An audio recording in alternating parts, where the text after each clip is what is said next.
Good morning, Mr. Vance. Good morning, Miss Ashman. That is a rather, interesting suit. Oh yeah. You know I do like to look good for the children. Oh, okay. Well, I believe you have accomplished that. How may I help you, sir? Well, even though I am a new teacher, I believe in staying on top of things. Okay. Sounds good so far. As I was saying, I have been hearing a lot of other teachers talking about RtI, and I want to make sure that I have everything together. I mean, I have 22 students, and I know that all of them will probably be RtI'd. Oh, 22 students. Why do you think that? Yesterday, I gave my class the Unit 3 reading test, and every one of them flunked it. Oh, how did they do on Unit 3 classwork? I'm not sure. I was out all last week. This old college football injury was acting up again. But that is not important. They all need to be sent to Tier 3. Okay, let's slow down. No. We need to speed this process up. Mr. Vance, the RtI process does not operate that way. Do you still have the information from the RtI training last month? Well, no. I wasn't able to attend that meeting. I see. I also emailed that information to you. I have now checked that email in 2 months. Okay, we are about to have a crash course on RtI. RtI, which stands for Response to Instruction, is a multi-level system which is designed to maximize student achievement and reduce behavior problems. There are 3 tiers, or levels in RtI. Tier 1 is your core instruction, basically the instruction that you give to students during whole group and small group.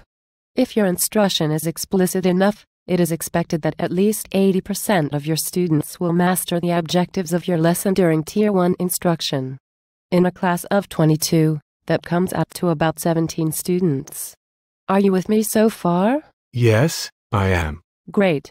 Tier 2 is your targeted intervention. This intervention is for students who have not mastered lesson objectives during Tier 1 instruction. It is expected that you will have, no more than 15% of your students, in your case 3 students, who need Tier 2 instruction. Tier 2 is to be targeted to the specific needs of your students.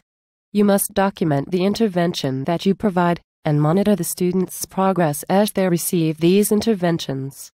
Now, if your Tier 1 instruction is explicit, your Tier 2 intervention is targeted, and a student is still not mastering certain objectives, he or she will be referred to Tier 3 intervention by the RtI problem-solving team. Tier 3 is the last and most intensive form of intervention. Okay. So I have to do Tier 1, Tier 2 and Tier 3 instruction. No, sir. Tier 3 intervention is handled by me, the literacy coach.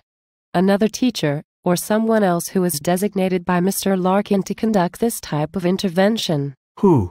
I was getting concerned for a moment. Now, if a student is still struggling after he or she receives this intensive, Tier 3 intervention, the problem-solving team might recommend that a referral to special education be made. Okay. It's a lot of information, but I think I understand better now. I'm glad that you do. Now I am going to send the information to you via email and put another information packet in your mailbox. Since you don't check the school's email, what address would you like for me to send it to?